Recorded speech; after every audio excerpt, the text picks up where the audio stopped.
Running a business is hard work. Building your website shouldn't be. With Wix, you can express your ideas, give direction, then leave the heavy lifting to AI, from site creation to branded content and images. Have fun with the details. Customize what you want the way you want, and manage your whole business from a centralized dashboard with expert AI tools. Build, scale, and enjoy the incredible results. You can do it all yourself on Wix. Hi, friends. Technically, we're on break over here this week, but it is International Women's Month, and we thought, in light of that, we would share some encore presentations of interviews with some of our favorite Hallmark ladies. We hope you enjoy these episodes. This is a Bramble Jam podcast.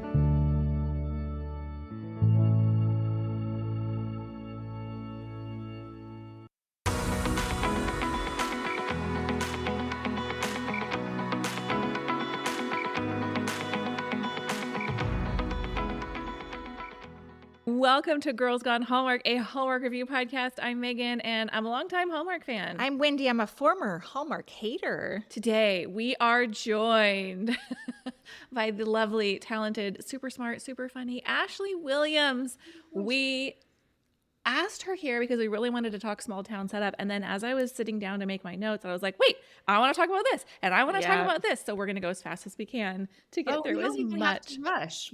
Listen, I'm unemployed currently, so take it away. Let's go. Thank you so much for being here. I'm so happy to be here. I feel like, did you guys reach out to me on Instagram or something? We did. Yeah. And I was like, yeah, let's do it. What's Thursday like? Done.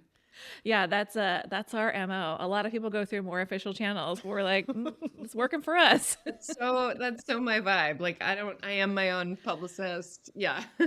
So let's talk small town setup. For listeners who might not be familiar, all 6 episodes are currently available on Hallmark Plus. And the premise is kind of like a Hallmark movie goes reality show, right? Like big city single goes home to find love. So we know you were super involved. Obviously, you host it, but you were involved in the creation of the show. Can you tell us how it came about? Yeah, totally. Well, so the show is actually based on a really popular Israeli dating show called Dear Neighbor. And, you know, it's a little bit of a like Fiddler on the Roof story, right? So it's basically parents wanting their children to find love and be happy. And so we took the best, our favorite parts of that. And Keshet actually found the show, an Israeli-based production company. And coincidentally, when I first heard that Hallmark was going to be doing unscripted, I came clean about my obsession with Kelly Ripa and my confession that I have always secretly wanted to be a host. And so I called David Stefano. When I say called, that's not exactly accurate. I stalked him and began profusely pitching unscripted show ideas to him. And I didn't just call his cell and like throw out the ideas. Like I made Canva packets. Pitch decks. I made multiple decks. I pitched him 9 unscripted shows. And by the way, if you want to hear those unscripted show ideas, they are hilarious. I can only imagine. Passed on every single one. Oh no! But right around that time, Keshet had approached him about this idea of a dating show. And so he called me and he said, all right. We're not doing, the 9 ideas you pitched me, but do you want to host a dating show? And when he was halfway through the question, I screamed, yes, please. So yeah, I mean, what I love about the show is that it's not just about finding love. It really does a great job of wrapping in the family elements, which we're all too familiar with. Who we marry is, it's a little bit the person and it's a lot bit the family. So this is really a show about parents and families trying to find love for their grown-up kids. And it was the most, first of all, hilarious time of my life shooting this show. I mean, just so often I would be like standing in front of a town hall full of community members and just be like, I am hosting a dating show right now. And this is the most ridiculous thing I've ever done in my entire life. It was so fun. It was just the most fun. Now they shot that in Georgia, is that right? Yeah, that's correct. What's the time frame there? Like, Mm. was this over like a month? 6 Well, weeks? each episode is a week. So, Oh. yeah, so I meet with the parents, and then and then I meet with the town, like an entire small town where we have like an open forum for everybody who knows this girl or guy. And we get to know her, and we just talk about her behind her back, and and we talk about, you know, what her personality's like, what her interests are, what her value system is, etc. And basically the town nominates single people that they know in the town, and then the parents get to go meet with those people, and then we set her up on 3 blind dates, and then we watch the dates live, and then we she basically tells us who she wants to go on a second date with. It's the silliest, most fun time ever. It is fun. I watched all 6 episodes the Oh, weekend you it came out. did? Yes, I did. Of course I did. I'm a fan. I I have questions for you. I love reality TV, so this was like so up my alley. I had to wonder though, because I've watched a lot of reality TV. The singles, by the time we meet them on the show, I mean, obviously they're aware something's going on. Did you get any pushback from anybody who was like, no, I don't want to be involved in this? Well, so this is something that we actually went back and forth a lot about which aspects of the story to tell to the audience. And what the singletons were told was, do you want to go be on a dating show? Because this dating show, and then they say yes, and they would volunteer for the dating show, and then they would say the dating show is interested in you and they want to interview you. Oh. So they don't know yet that they have been chosen to be on the dating show already. So we have buy-in from the singletons, but they don't know that they're going to be on the actual show. They just think that they're being interviewed. But you're right, that aspect, that piece of information is not communicated on the show. And they don't know that their families and communities are so heavily involved in the Correct. choosing of their suitors either. Correct. Yeah, because you could see, you'd be like, sure, I'm interested in dating, but I have absolutely no interest in my mom being my lead matchmaker. No, Wow. for me, like, we're old, right? Like, we've both been married for a million years. So I'm like, I can see the value in somebody outside of me who knows me really well showing up and being like, I know what you think you need, but we know what you actually need. And we're going to step in because you haven't been doing this very well yourself. Exactly. And I feel like, you know, it was reminiscent, like everybody's childhood was different, but the people who are on our show, the families are so strong. And it's not always, you know, a conventional family dynamic. Like we have one widow and her son who want to set up their single daughter. And we have divorced parents who got remarried, and all 4 of them are trying to set up their son. You know, it's not all conventional, but what is consistent throughout each episode is the commitment to and the love that, you know, only parents and only family members can really speak to about their single kid. And a lot of the questions we ask is like, what kind of child was this? You know, was he shy? Was he outgoing? What were his values when he was a kid, as opposed to who did you think he was going to marry when he was younger? You know, and now what's his type? And having that input from the family members honestly changed my opinion. And thank God, by the way, like you're just like me. I've been married for 20 years. I cannot even remotely imagine what it would be like to be dating right now online. I'm so glad I missed that, you know, aspect of dating now. But this show really brings back the sort of old school, like, who am I? Who was I as a kid? What are my values? And ultimately, what are my goals for the future? Do I want a family? Which right now, when you go on a dating app, you're not always saying, Yes, I want children. Yes, I want somebody who actually is financially stable. Like those are icky conversations to have on a date or to put on your dating profile. But we go there on the show, like, hey, would you be okay traveling a lot? Are you okay with the fact that like, he doesn't like to be, he's not a planner, like we went right to those conversations that often when you're dating online, you don't get to for 6 months to a year or until you're already married and you're like, uh-oh, Yeah. So one of the things in watching it, I found myself dying to know more about the couples because we're left with like, okay, this is who I choose to pursue something further with. I assume there's not like a Where Are They Now episode planned because we would watch the heck out of that. Yeah, we talked about doing like a reunion episode. Yeah. I think because it's on a streaming platform and stuff, we're still trying to figure out like are people watching the show? Like what's happening? Are you interested? And that is I keep hearing like we would love to do a follow-up episode. Yes. I do know from just some sort of like brief conversations with the single people who've been on the show that it completely transformed how they date. Which I was proud of.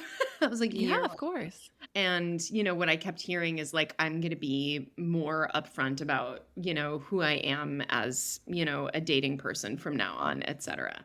But I don't have the information for you the way that I would like to right now. Like, I would love to be like, oh my gosh, Victoria and Michael are getting married. I don't have that information for you right now, frankly, because I haven't talked to Victoria. Like, I don't know, it's Sure. we're like, we're going to put it on the streaming platform and see what happens. So with enough positive response, I'm sure, we would go and do some digging and find out what's going on. But I don't know. Maybe if like season 2 gets picked up, you can start like with a recap. Where are they now? I know we were saying at like the end of the episode, was it this show I was saying it about? I think so, where we wanted like the overlay, like where you get on Real Housewives of like what's happened since like this stopped filming and like present day. Like that's what I wanted, like the freeze frame. That's a great idea. That's a great idea. I mean, it's one of the cool things about being a producer on the show is I can pitch things like that, Yeah, I mean, we heard it in our Facebook group too. People were like, wait, we want to know more. Like what? Now I'm invested in these people. Yeah. And like, did Sosa come back and shoot his shot even though he wasn't the one she chose? Because I know like people at home were like, wait a minute, it should have been Sosa. Yeah. By the way, I thought it was, and I got a little video message from Brad Paisley the night that the show dropped. He sent me a video message that was like, she's crazy. That she like, what is wrong with her? Like, America should be furious. Right? Like the chemistry was like coming off the screen with those 100%. two. And I have to tell you that day when I didn't know who she was going to pick, because they don't tell me. The producers know because they have to get in touch with the guy or the girl. But I didn't know. And I was shocked. I thought it was going to be Sosa.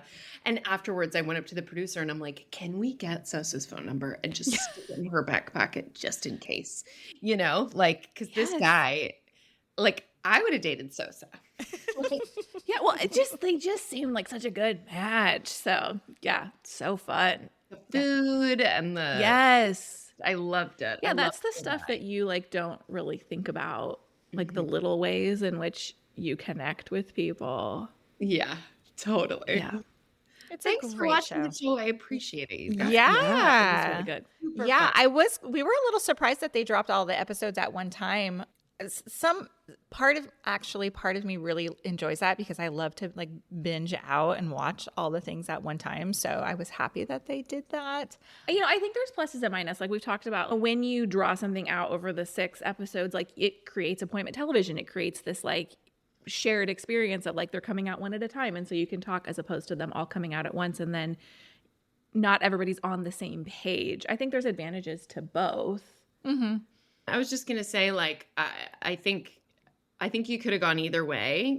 They definitely drew it out with Finding Mr. Christmas, which was so fun.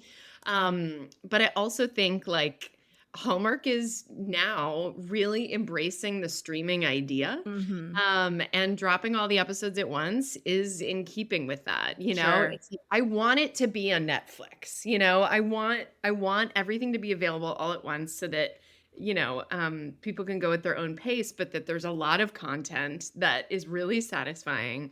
to put on and let it roll out. And I'm into that model personally, but maybe that's just because I'm not as much like a cable person anymore. Yeah. The only part of me that's like, I don't want it is like us as people who cover it. I'm like, wait, don't drop 10 episodes at once. Please don't drop them all at once. But as a viewer, I'm like, yeah, of course I want it all. Like, don't make me wait another week to find out what's going to happen on this show. Switching gears. Oh, me. Can we talk Make Her Mark really quickly? Yes. First of all, we're Crystal Lowe's biggest fans, so we're so thrilled that she was. are. Oh my We god, love her. She's amazing. She's such a great human. Love her. She's been on the podcast You know, like, twice. how I found her? Tell us. Tell us. Oh my God. So we were at like this convention in Florida, this Rama Drama convention, and we ended up sharing a van together. And it was right when I had been given the green light to go try to find some women to go through the program. And she was like, well, and I'm a director and da-da-da. And I was like, you are? Tell me more, and we ended up having this great talk. And then like halfway through the van ride, I got really emotional because I was in the middle of a renovation and I was so scared about it. And she was like, I'm sending my husband over to your house. He's a contractor. And I was like, who is this very kind person? And then I said, let's go for like a little hike, right? So we meet up. It's like 8:10 in the morning. Okay, neither one of us have brushed our teeth. We've just dropped our kids off. We're like 5 minutes from both of our houses. We live very close. And she has her 2-year-old with her.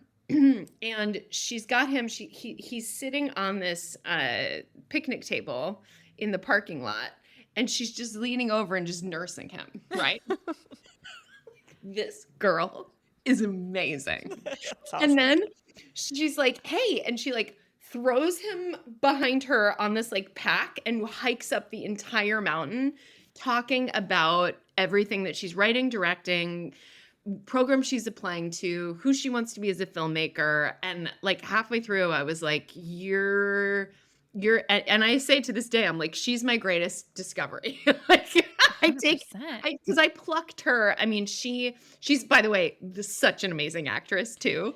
But also like people didn't understand that she's like a real filmmaker. So I put her through the program, and she's now directed 3 different movies for Hallmark, and has more coming down the pike. And it's not just that. Like I think it was like January 2nd of this year, she sent me a text message that just said, hey, I have a couple of hours free today. Do you need help with anything?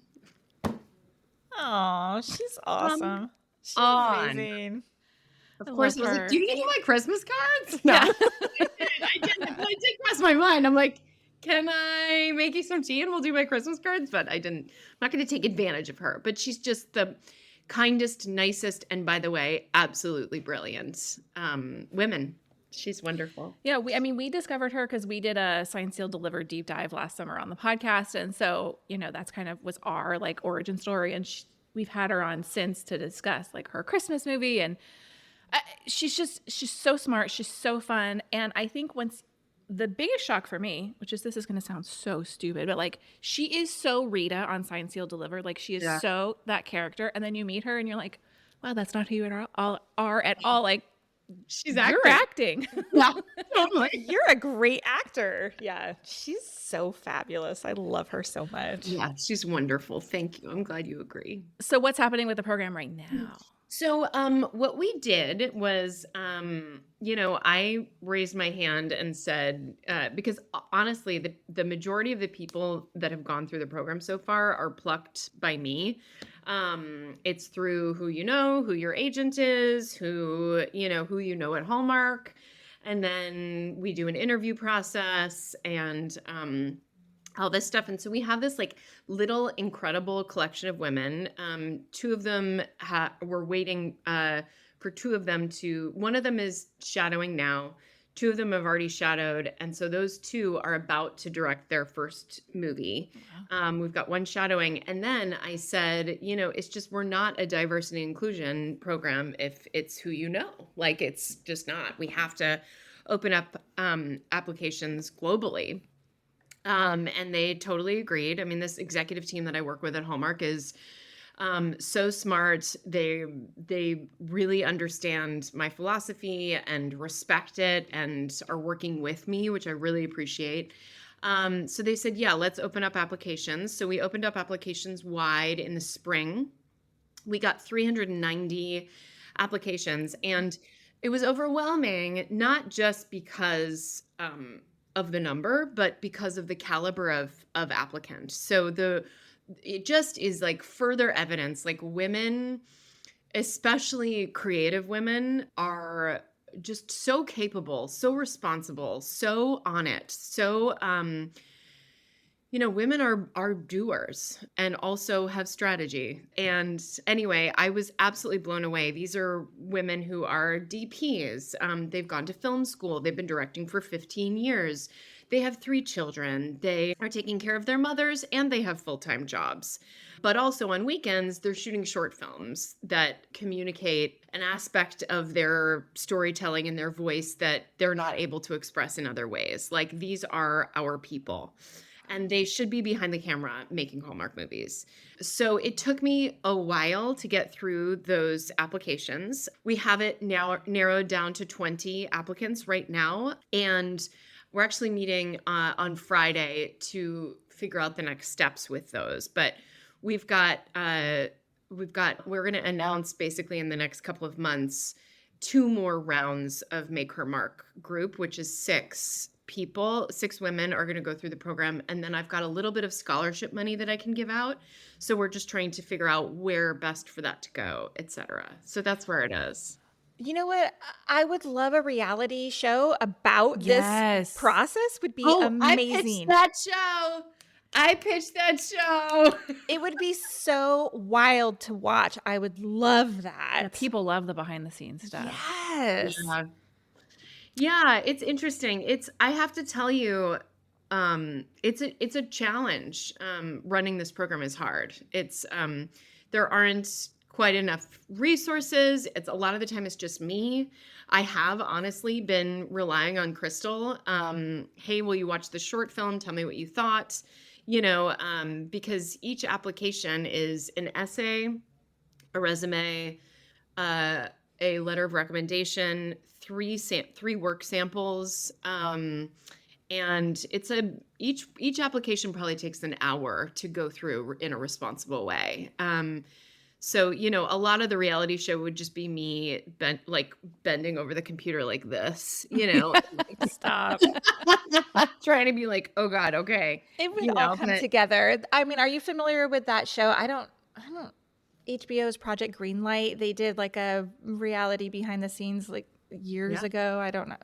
I literally want to bring up the deck of pitching the Make Her Mark behind the scenes documentary, which was formatted on Project Greenlight. Yes, that's exactly it. Yeah. And listen, you got a person right here who would watch it, so there is an audience for it. The timeline is so long. Like, what people don't understand about unscripted is like, you hire a film crew, you need to fill a day. So like, it would be me recording on my phone 95% of the time, and then what am I putting like a mic on the people that I'm interviewing over the phone while I'm, by the way, like walking my dog in the neighborhood and being like, tell me who your favorite filmmakers are. Like, that's the reality of me running this program. Is it's like 2 a.m. and I can't sleep and I'm watching short films. Oh my gosh. Yesterday for 3 straight hours, I just walked my dog in my Uggs interviewing women. Oh my god! But that's like the spirit of the whole thing, right? Is like all these women are doing so many things. 100%. Yeah. I'm like always folding laundry while I'm doing these interviews or watching, I'm cooking. I'm in the middle of one meeting while I'm responding to text messages of women that I'm like, I owe answers to, I'm like hiding in my child's bunk bed, doing Make Her Mark meetings. Women are incredible, and it's why we make such good directors, because we know so many different aspects of life. We don't just go to an office. I mean, historically, to get our jobs done. We do our jobs. Damn. Do you have any, I know you have a few directing credits yourself. Do you have any aspirations to be directing on Hallmark yourself? Or are you having more fun, like making it happen for other women? I'm actually not allowed to talk about it, but I just directed an episode of an ABC show. I'm not allowed to announce that. February 4th, I can announce that, but I can talk more about that. But I'm really looking to break into episodic television in a big way. And I love making Hallmark movies. It is a dream come true. I was offered a Hallmark movie to direct last year. And if I'm honest, it was right when my littlest was going through like a really intense time at school, and it did not make sense for me to leave town for 7 weeks. So I respectfully said, please put a pin in this and please offer me more in the future, but I can't do this right now. And it was the right choice. I would love to direct for Hallmark. I am a massive Chicken Sisters fan. I would love to direct an episode or two of that show. But yeah, episodic is really where I'm setting my sights right now as a director. Talking about episodic television, if we can throw it way back to your How I Met Your Mother appearance. Yeah. We had a member of our Facebook group was like, wait, I need to know, did you ever wonder if Victoria was the mother? Or were you like, this is a gigantic red herring, it's too early? I mean, I'm so glad you asked this. Because you guys, so, it was a TV show that was on the bubble for the first couple of years.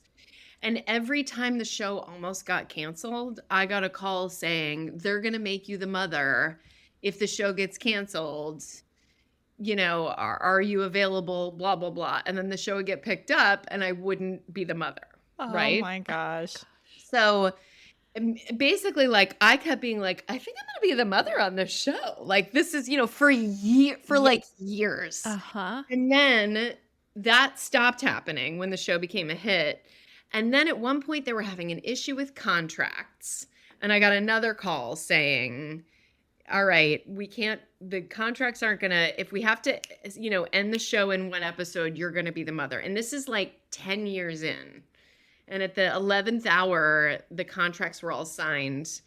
And then suddenly, like a month later, I found out that the mother was going to be the person that played the mother, who, by the way, I'm a huge fan of, and I can't remember her name right now, but I saw her. Christina Milioti. Thank you. Yeah. I saw her in Once on Broadway. And yes, that's how I know her too. Incredible. I was like, oh yeah, she should be the mother. She's amazing. But yeah, I know, but that Victoria character, I mean, I have issues with the way the whole show wrapped up with the like, just kidding of it all at the end. But I got to tell you, I was rooting for Victoria too. And that's long before I was like an Ashley Williams fan to be, you know what I mean? May I just say, would have been so good for my career if I'd been there. But there's this, like, I have this thing where I'm like, well, would I rather have been the mother and have people go, no, I didn't like Victoria? Or would I have rather been the one that's like, I wish you'd been the mother, which The one I that got hear, away. I'm not kidding you, every day. Like, I'm walking down the street and people are like, you should have been the mother. And I'm like, call my agent and tell them. Wow. And I kind of feel like this is the sweeter road in a lot of ways. Sure. Yeah. The one that got away. Yeah, like what Wow. could have been, you know? You're super active. We're jumping all over the place. I'm sorry. With the Alzheimer's Association. Oh, yeah. Can we expect another Dance to End Alzheimer's this year? We're guys, nonprofit work is I know. I used to do so that. hard. Yeah, it's so hard. It's so much. I would love to. In order for that event to happen, so many factors come in that have nothing to do with me. And it's about people coming forward early and saying, we will help you. Last year, leading up to the dance party, I said, I'm never doing this again. This is exhausting and I have nothing left. And then the day of the dance party, I ran around jumping in people's arms the entire day and saying, this is the best day of my whole life. I want to do this twice a year for the next 30 years. It's such a complicated thing because the amount of work like sheer just blood, sweat, tears, grit that goes into like it's truly like a from the ground up grassroots. Like it's just me, Andrew Walker, and Nikki, like in my living room practicing choreography. Like Oh my gosh. it's, I ordered costumes on Amazon. Like I'm doing everything, So, there's part of me that feels like maybe we'll take a year off and come back really big and strong next year. I also don't know if we can do it in the fall again because I don't know if you've noticed, but Hallmark goes so hardcore. Oh my gosh. I don't It was not like this a couple of years ago. No, we need to talk about all of that because I don't know how most of you are still standing with the amount of promo work that they had you doing this year. They invited me to go to Countdown to Christmas, the Jingle Stop tour, and I was like, I literally am gonna cry if I have to go on another 5-day trip. Like I can't. You're like, I'm gonna get on a boat with y'all in a week. Let me breathe. Yeah, and I also had because by the way, we're also working. Like I also I directed that episode in November. And I was taking prep meetings on the cruise boat. I landed, I went straight into prep on a episode of television I was directing, and then handed in my episode. And 2 days later, I went to Kansas City. I mean, it's like Nikki told me that this fall she was home 2 weeks. Yeah, that's bananas for you guys during like the holiday season. You're just not You got there. kids at home, and families were like, "Hi." In August, I flagged it for my husband and I'm like, I'm looking at the calendar between September and December. Like, I'm traveling so much. And I was like, we should get our Christmas cards done now. And he was like, you're crazy. By the way, Christmas cards are still not done. Today is January 22nd. They're in a box in my kitchen. I should be doing them right now while I do this interview with you. Like I sent out like 20 and everyone's like, cute Christmas card. And I'm like, don't tell anyone because they're going to put it on my list. But, it's so funny. You're better than I am because I'd be like, well, I guess it's over. Bye. Like toss them, recycle them. Like, why don't we go digital? And he was like, because we're not giving up. He's like, we don't surrender. Let's jump into all those fan events really quickly if we can. So the cruise. We were there. We were on the first one. We were on sail one. For us, it's like Beatlemania with some of these actors. We've said it before. It was a little much, like the way some people treated you guys on the boat. I was like, we can be cool, right? What was your experience like, just existing on the ship? Like, did you feel like you could move freely? Did you feel like? There's been a kind of interesting little sea change for me as a Hallmark actor. Like the trajectory was in the beginning, I took my first Hallmark job because it was 3 weeks and I needed the money. This was 10 years ago. And I thought it was like cute, I did this movie called October Kiss and it was fun. It was sort of harmless. It felt harmless. Mm-hmm. It felt like a good little stopgap in between network television. And then I would do a couple every year. And then it wasn't until I went to Christmas Con the first time that I was like, oh, there's like a whole really interesting demographic of people that watch these movies. And they're not all my Aunt Diana and my Aunt Nancy. Like they're my peers. Yeah. And they're not just like the three of us. They're network executives. Mm-hmm. They're like the head of Warner Brothers is a massive Hallmark fan. They're legitimate professionals who see Hallmark as a genre just like any other, Mm-hmm. and are truly entertained and also, sort of need it, and that kind of came after. Like at first it was entertaining and I think people were watching the movies ironically. And then they realized, I think especially when everything got really complicated politically in our country and the pandemic, these movies started to be a balm for people to solve, It's something that I would never have anticipated because I'm much more of like, I like Oscar movies and I like, like kind of more gritty television. And I gotta say, I am thoroughly enjoying watching my Hallmark movies these days. And I was never that person before. Like, my dad's a journalist, you know, I grew up in New York. Like, I'm a little bit more, I'm a little more of like hard edges. So then one of the first change that happened was I did a movie called Two Tickets to Paradise, and my network executive on the show, on the movie, hired a director named Dustin Reichert, who has a really similar sense of humor to me. And we went to Hawaii and we were shooting this movie. And I am naturally very improvisational actor. Now, I would say 90% of the jokes that I improvise in Hallmark movies get cut. And it's kind of a joke for me. Like, I say inappropriate things. I am really interested in making the editor laugh. I swear like a sailor. I am not a typical Hallmark girl at all.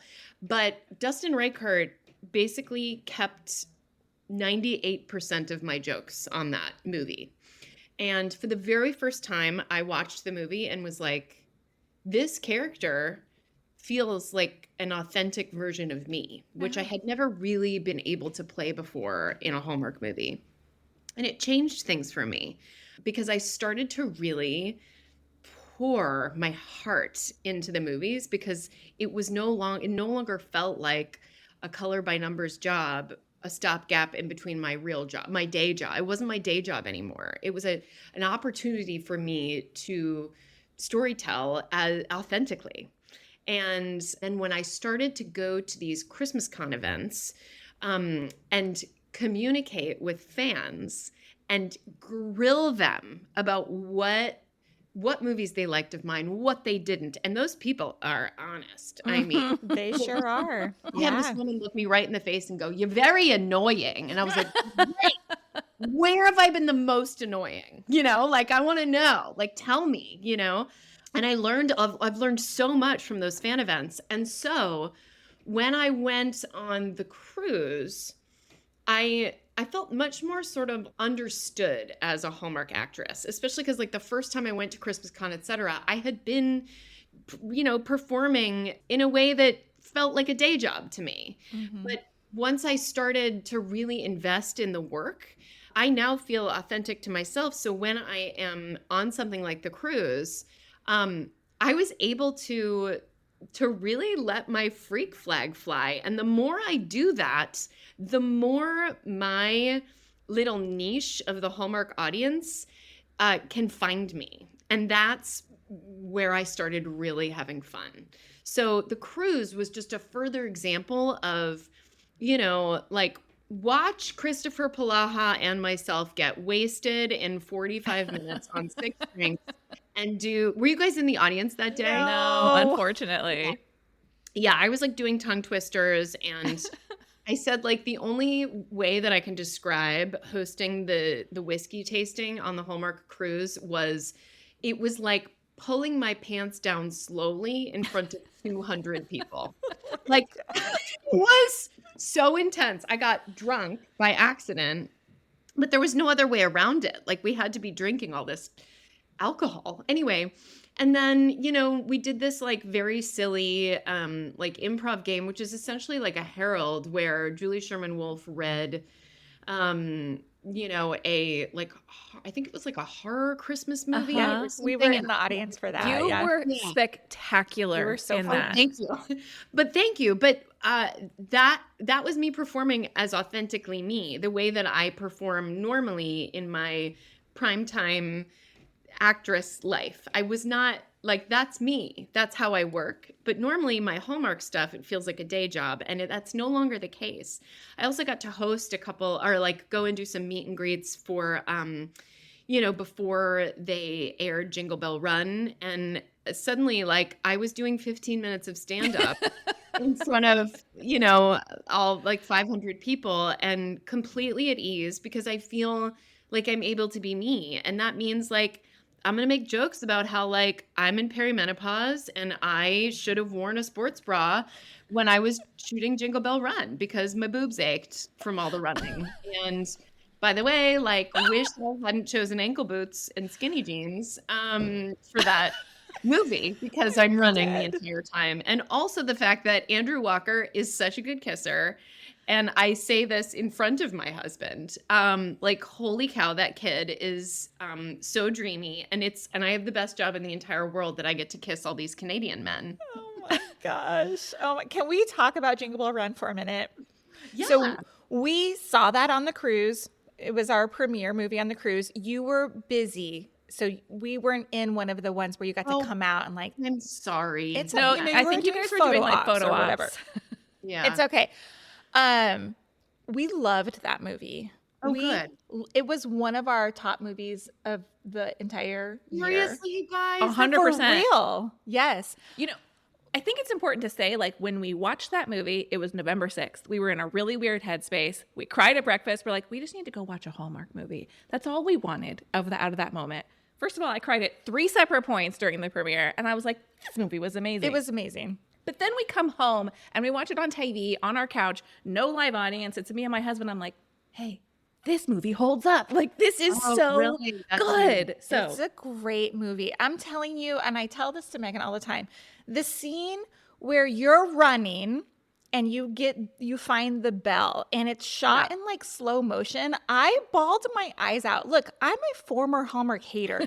There was something about this scene. I was like, yes, she found it. She did it. Women can do everything. It was awesome. It was so freaking awesome. It's one of my favorite movies of all time. And wow, that's so nice. in addition, the slow dance between you and Andrew Walker in that movie is so, It's so hot. freaking hot. And the dip, I'm going to dip you now. I was like, that whole Like, thing is I'm so. gonna tip you now was not scripted. That was him being like, Ashley, it's coming. I was like, oh God! You know? It's so good. It is so good. That and the almost kiss, and then I'm going to go to bed. Oh my God. I could quote the whole movie. It's like me and my best friend's wedding. It's so good. It just hits, it's funny, and it made me cry, and it's sexy. It's so good. So Yes, can I tell you a funny story about Please. about that scene? Because we had shot out of order. Okay, so the almost kiss, we shot after he had done the scene afterwards with the guy talking about like the fake, like how he was faking the blah blah blah.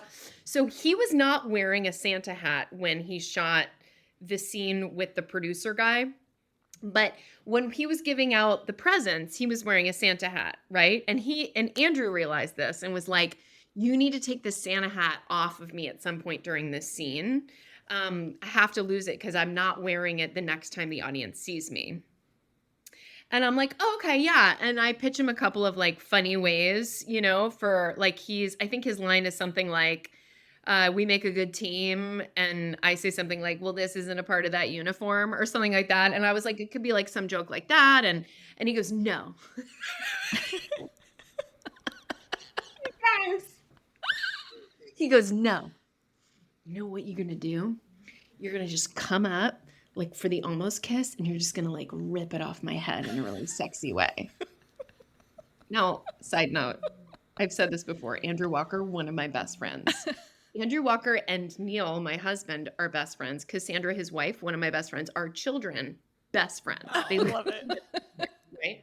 I've been friends with Andrew for 100 years. I love him so much. And when he said this to me, I was literally like, Andrew, I am not a person who can like sexily rip off a hat. Like, that's not my brand of sexy. Like my brand of sexy is a little bit more like comical and vulnerable, and you know, I make it self-deprecate. Like I don't know how to be sexy like that. And he goes, Ashley, he's like, I know you can do this. He's like, just come up to me and just rip it off my head. And I was like, okay. Right? So, You're like this in the background, like hyping yourself. and I was like, oh my God, okay, I don't want to think about it. I'm not gonna think about it. I'm just gonna like go in there and I'm just gonna like rip it off his head in a sexy way, right? Like, don't ever think it, Ashley. And they're like, action. And he goes, we make a good team. And I go, and this isn't a part of our uniform. And I took his hat off. Oh my gosh. I have no idea how to do this. It's just like that's not how I do sexy. It's just not, I don't know how. So funny. Caught up in the mud. I don't know how to do that. Anyway, I just thought it was so funny because for him, it was such a normal thing. Like, just rip it off. Like, you can't even handle how attracted you are to me. And I'm like, yeah. And I'm like, I have no idea how to do that. Oh, I love it. That's awesome. I love it. Lucy Guest was the director on that movie. Was that the first time working with her? That was my first time working with her. We like her a lot. Yeah, she had a big year. You guys did you have her on the show? Not No. yet. But I think would she's working on love something her. right now. I'm sure she works constantly. You would love her. Yeah, Yeah, we would love to. That was so. Watching that, I'm telling you, you don't understand. Like, I loved that movie so much, and it's just such a core memory for me now, being able to have seen it on the cruise that you were on. It was just like, it's just such good.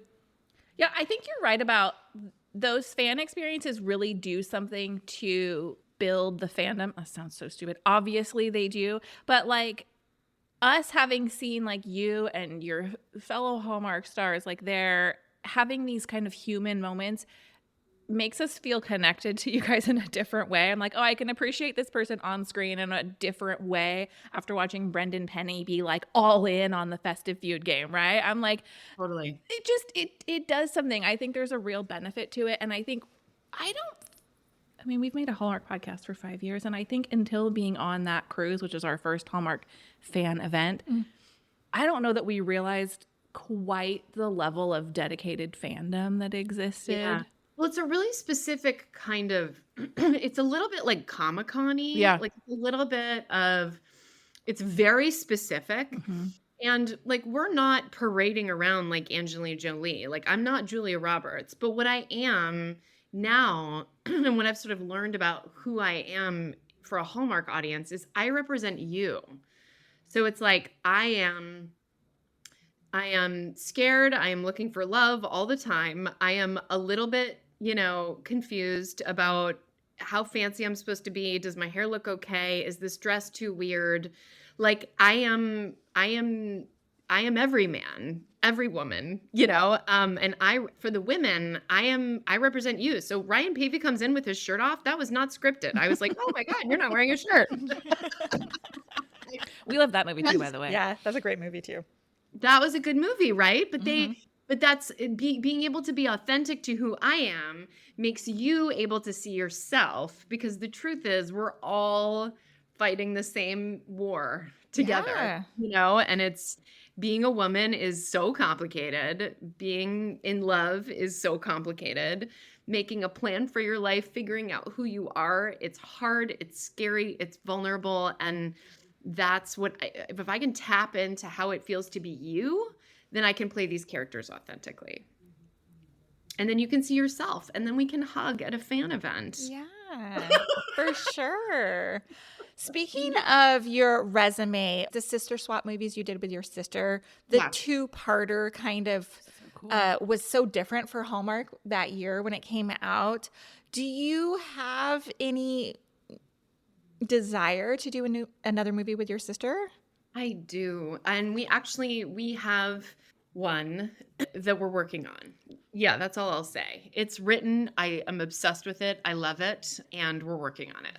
Fab. IMDb lists a bunch of stuff like in production for you. Like there's like an untitled Ashley Williams Kimberly Sustad project. I have 16 projects in development. Oh my gosh. There's an untitled Jonathan Bennett project with you. There sure is. Oh my goodness. I'm hoping we shoot that one this year. Yay! The internet rumors are correct. This is exciting. Yeah, it's Very good. exciting. Yeah, fingers crossed. I really love being able to produce for Hallmark. It's a miracle. Like I had this random idea one day. I can come back and talk about it once this movie airs, but I had this random idea one day in an airport.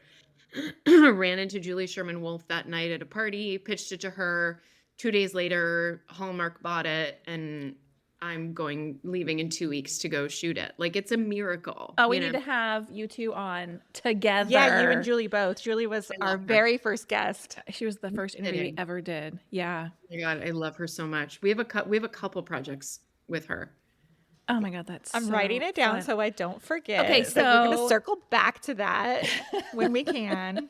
Okay, so I know there's a lot you can't tell us about. Is there anything you can tell our listeners what to look for you, or just go watch Small Town Setup? I think go watch Small Town Setup. Also, it's really exciting. I mean, Hallmark Plus, it's, I think it's something to get used to. A streaming service for Hallmark is complicated, but so is Netflix in the beginning. I would encourage people to go towards that because everything is available on there now. Mm-hmm. So if you have got favorites, it's not hard to find them anymore. And that's exciting for me. So much of the time people are like, oh, my parents saw you in a Hallmark movie, but now they can't find it. And I'm like, yeah, you got to just wait for a re-airing. And that's not the case anymore. Yeah. You can go have an Ashley Williams festival and I'll call in. You're so cute. Drunk in my pajamas on the bottom bunk.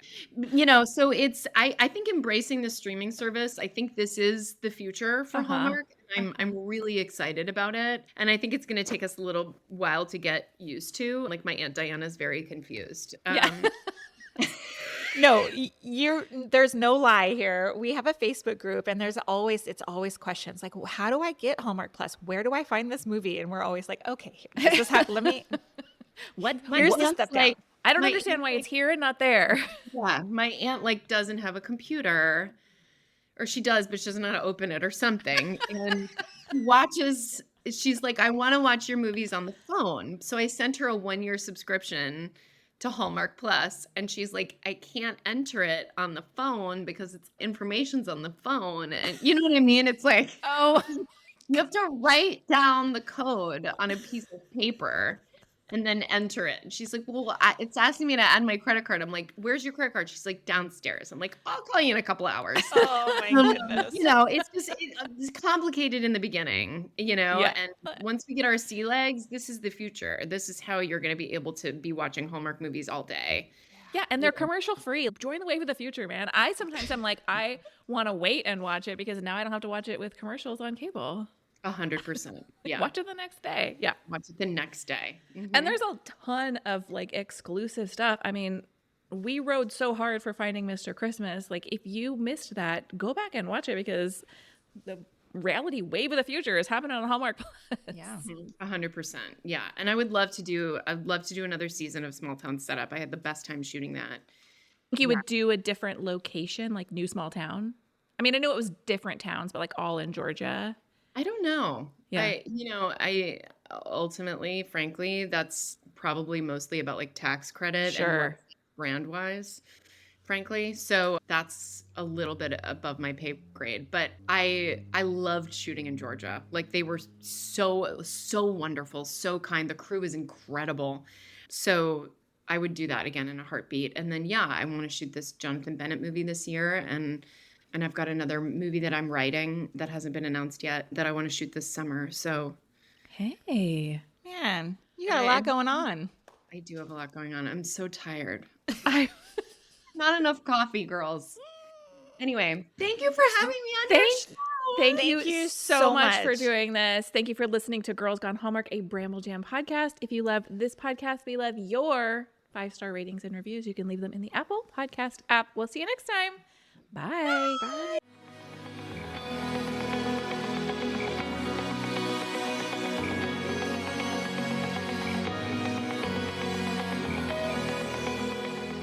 All right, friends, before we go, just a quick heads up. You're about to hear some ads. These little gems help us keep the show running and the Hallmark love flowing. So do with that info what you will. Grab a snack, hit the skip button, or maybe, just maybe, listen in and discover your new favorite product. Bye. Let's say your small business has a problem, like maybe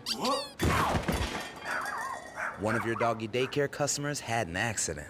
You might say something like, Doggone it. Hi, Chihuahua. Holy schnauzers. but if you need someone who can actually help, just say, Like a good neighbor, State Farm is there. and get help filing a claim from your local State Farm agent. For your small business insurance needs, like a good neighbor, State Farm is there. Dogs deserve the best, and that means fresh, healthy food. Unlike other brands, Ollie offers 5 flavors that are as nutritious as they are delicious, all made in U.S. kitchens without harmful fillers or preservatives. Head to ollie.com, tell them all about your dog, and use code HAPPYPUP to get 60% off your welcome kit with a bonus. You'll get a storage container for a mess-free experience, and it comes with a 30-day money-back guarantee if your dog doesn't lick the bowl clean. Did you know 39% of teen drivers admit to texting while driving? Even scarier, those who text are more likely to speed and run red lights. Shockingly, 94% know it's dangerous but do it anyway. As a parent, you can't always be in the car, but you can stay connected to their safety with Greenlight Infinity's driving reports. Monitor their driving habits, see if they're using their phone, speeding, and more. These reports provide real data for meaningful conversations about safety. Plus, with weekly updates, you can track their progress over time. Help keep your teens safe. Sign up for Greenlight Infinity at greenlight.com/podcast.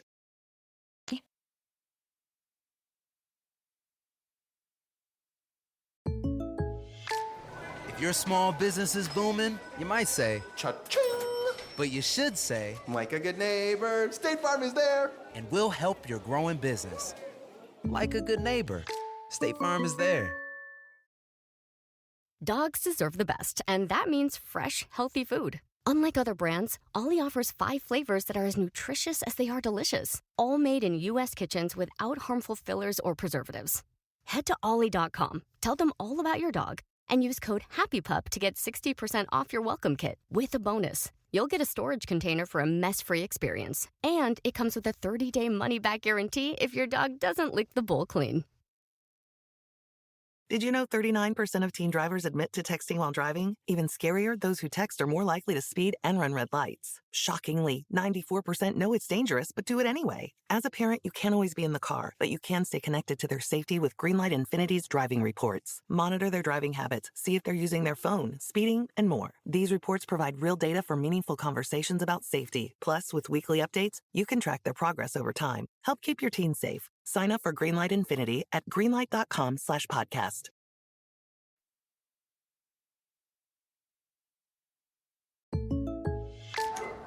Let's say your small business has a problem, like maybe one of your doggy daycare customers had an accident. You might say something like, Doggone it. Hi, Chihuahua. Holy schnauzers. but if you need someone who can actually help, just say, Like a good neighbor, State Farm is there. and get help filing a claim from your local State Farm agent. For your small business insurance needs, like a good neighbor, State Farm is there. Dogs deserve the best, and that means fresh, healthy food. Unlike other brands, Ollie offers 5 flavors that are as nutritious as they are delicious, all made in U.S. kitchens without harmful fillers or preservatives. Head to ollie.com, tell them all about your dog, and use code HAPPYPUP to get 60% off your welcome kit with a bonus. You'll get a storage container for a mess-free experience, and it comes with a 30-day money-back guarantee if your dog doesn't lick the bowl clean. Did you know 39% of teen drivers admit to texting while driving? Even scarier, those who text are more likely to speed and run red lights. Shockingly, 94% know it's dangerous but do it anyway. As a parent, you can't always be in the car, but you can stay connected to their safety with Greenlight Infinity's driving reports. Monitor their driving habits, see if they're using their phone, speeding, and more. These reports provide real data for meaningful conversations about safety. Plus, with weekly updates, you can track their progress over time. Help keep your teens safe. Sign up for Greenlight Infinity at greenlight.com/podcast.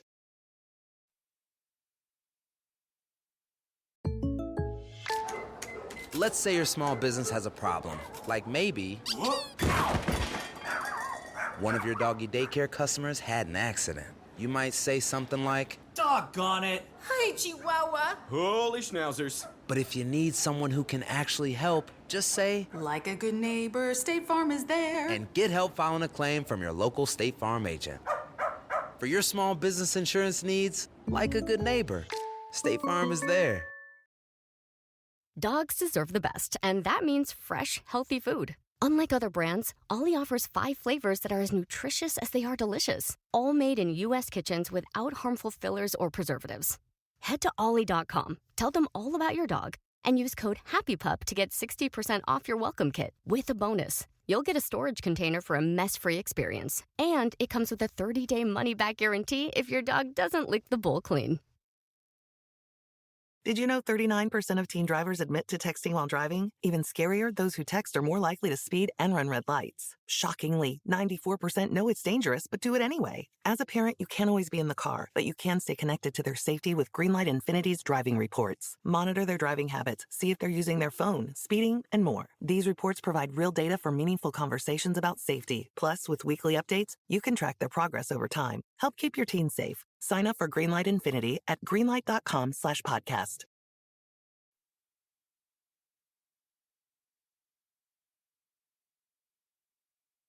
Dogs deserve the best, and that means fresh, healthy food. Unlike other brands, Ollie offers 5 flavors that are as nutritious as they are delicious, all made in U.S. kitchens without harmful fillers or preservatives.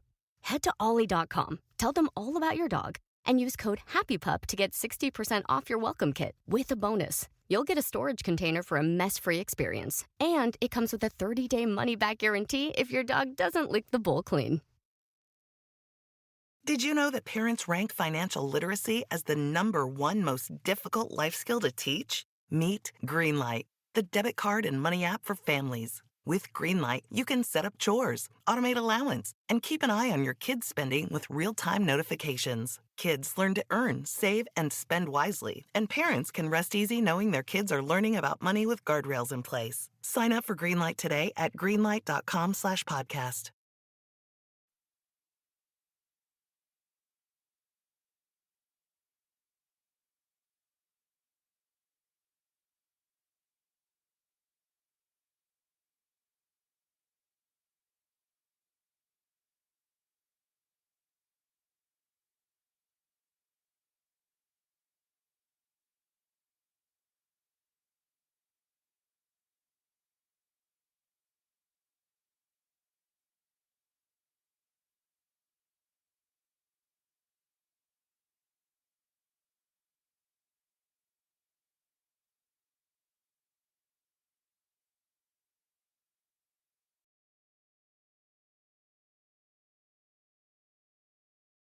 Did you know that parents rank financial literacy as the #1 most difficult life skill to teach? Meet Greenlight, the debit card and money app for families. With Greenlight, you can set up chores, automate allowance, and keep an eye on your kids' spending with real-time notifications. Kids learn to earn, save, and spend wisely, and parents can rest easy knowing their kids are learning about money with guardrails in place. Sign up for Greenlight today at greenlight.com/podcast.